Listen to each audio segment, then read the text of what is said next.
Welcome to the One Year Bible, August 16. The Old Testament reading, Nehemiah chapter 11, verse 1 through chapter 12, verse 26. The leaders of the people were living in Jerusalem, the holy city. A tenth of the people from the other towns of Judah and Benjamin were chosen by sacred lots to live there too, while the rest stayed where they were. And the people commended everyone who volunteered to resettle in Jerusalem. Here is a list of the names of the provincial officials who came to live in Jerusalem. Most of the people, priests, Levites, temple servants, and descendants of Solomon's servants continued to live in their own homes in the various towns of Judah, but some of the people from Judah and Benjamin resettled in Jerusalem. From the tribe of Judah, Athaiah, son of Uzziah, son of Zechariah, son of Amariah, son of Shephatiah, son of Mahalalel, of the family of Perez. Also Maaseiah, son of Baruch, son of Kolhosah, son of Haziah, son of Adiah, son of Joiarib, son of Zechariah, of the family of Shelah. There were 468 descendants of Perez who lived in Jerusalem, all outstanding men. From the tribe of Benjamin, Salu, son of Meshullam, son of Joed, son of Pedaiah, son of Koliah, son of Maaseiah, son of Ithiel, son of Jeshiah. After him were Gabai and Salai, and a total of 928 relatives. Their chief officer was Joel, son of Zichri, who was assisted by Judah, son of Hasanua, second in command over the city.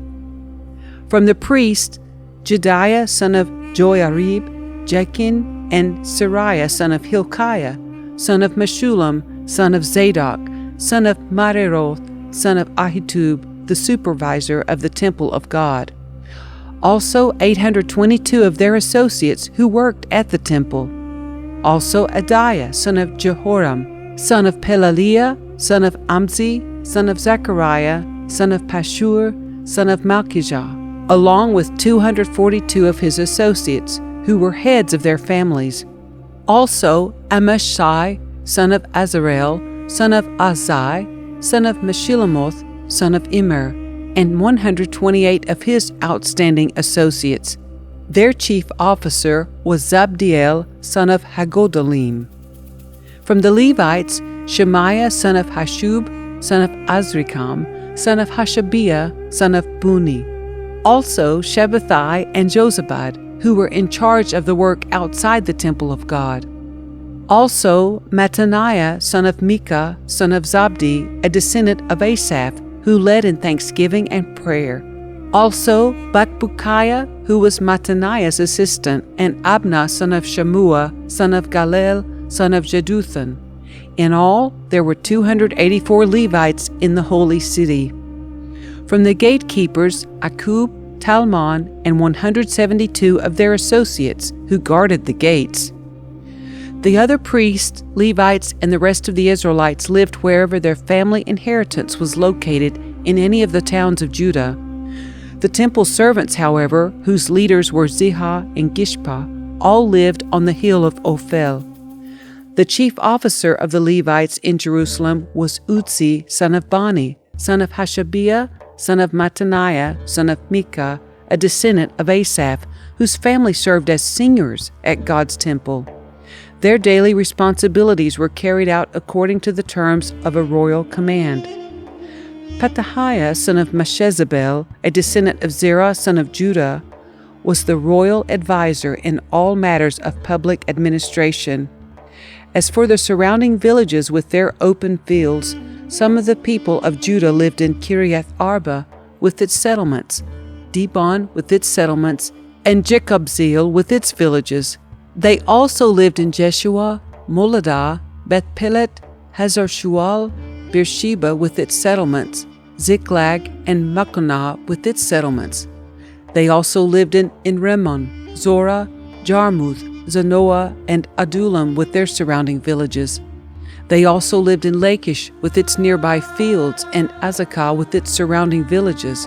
So the people of Judah were living all the way from Beersheba in the south to the valley of Hinnom. Some of the people of Benjamin lived at Geba, Michmash, Aijah, and Bethel with its settlements. They also lived in Anathoth, Nob, Ananiah, Hazor, Ramah, Gittaim, Hadid, Zeboim, Nebalat, Lod, Ono, and the Valley of Craftsmen. Some of the Levites who lived in Judah were sent to live with the tribe of Benjamin. Here is the list of the priests and Levites who returned with Zerubbabel, son of Shealtiel, and Jeshua the high priest: Sariah, Jeremiah, Ezra, Amariah, Maluch, Hattush, Shechaniah, Harim, Meremoth, Edo, Ginnethon, Abijah, Miniamin, Moadiah, Bilgah, Shemaiah, Joiarib, Jediah, Salu, Amok, Hilkiah, and Jediah. These were the leaders of the priests and their associates in the days of Jeshua. The Levites who returned with them were Jeshua, Binnui, Kadmiel, Sherebiah, Judah, and Mattaniah, who with his associates were in charge of the songs of thanksgiving. Their associates, Bakbukiah and Uni, stood opposite them during the service. Jeshua the high priest was the father of Joachim. Joachim was the father of Eliashib. Eliashib was the father of Joiada. Joiada was the father of Johanan. Johanan was the father of Jaddua. Now when Joachim was high priest, the family leaders of the priests were as follows. Meriah was the leader of the family of Sariah. Hananiah was leader of the family of Jeremiah. Meshullam was leader of the family of Ezra. Jehohanan was leader of the family of Amariah. Jonathan was leader of the family of Maluk. Joseph was leader of the family of Shechaniah. Adnah was leader of the family of Harim. Helkai was leader of the family of Meremoth. Zechariah was leader of the family of Edo. Meshullam was leader of the family of Ginnethon. Zichri was leader of the family of Abijah. There was also a leader of the family of Miniamin. Piltai was leader of the family of Moadiah. Shemua was leader of the family of Bilgah.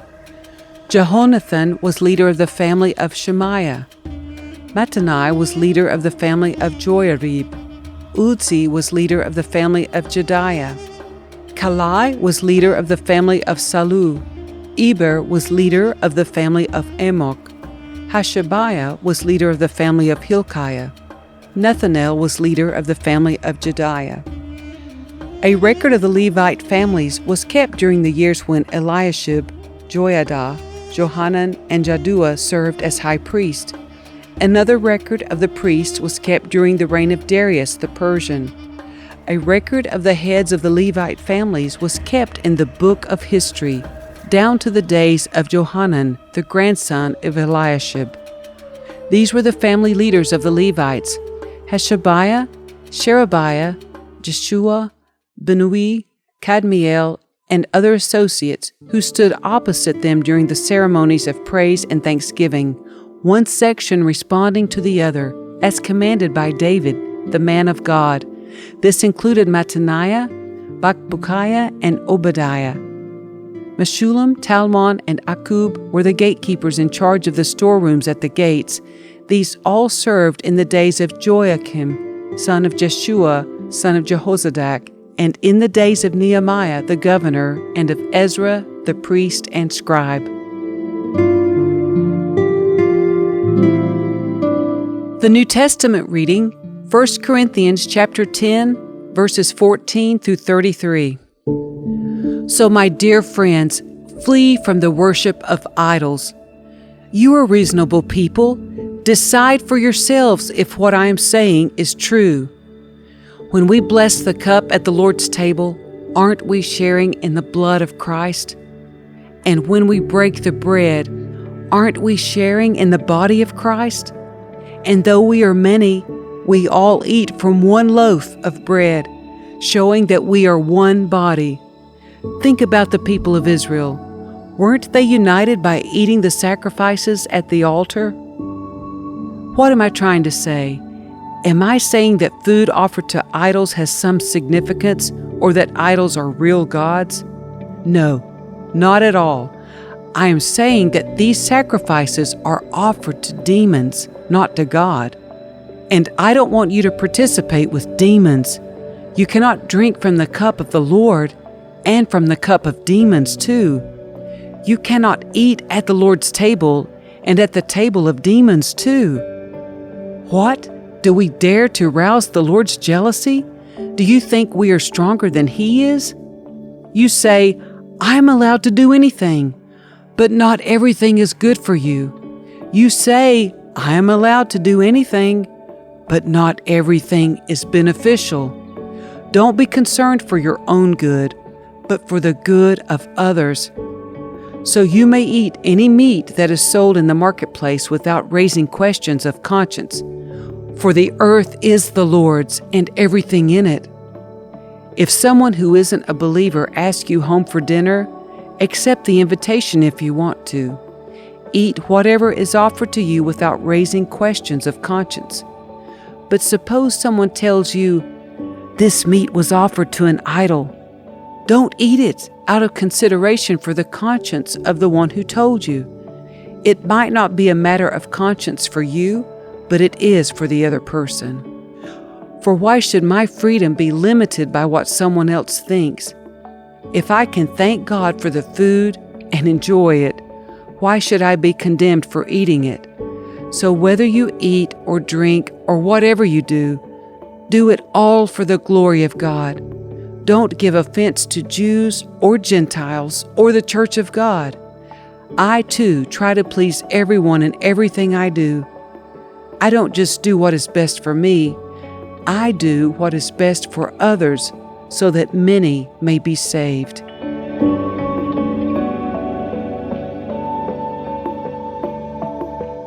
Psalm 34, verses 11 through 22.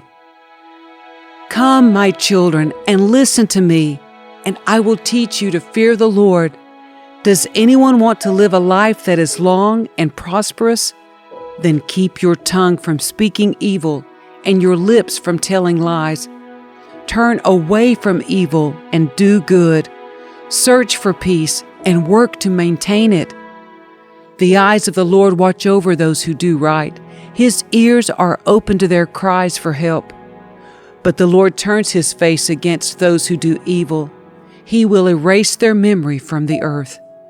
The Lord hears His people when they call to Him for help. He rescues them from all their troubles. The Lord is close to the brokenhearted. He rescues those whose spirits are crushed. The righteous person faces many troubles, but the Lord comes to the rescue each time. For the Lord protects the bones of the righteous. Not one of them is broken.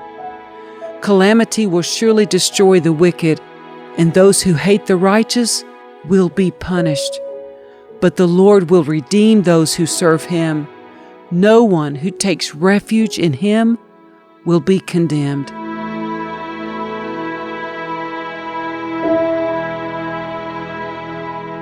Proverbs 21, verses 14 through 16. A secret gift calms anger. A bribe under the table pacifies fury. Justice is a joy to the godly, but it terrifies evildoers. The person who strays from common sense will end up in the company of the dead.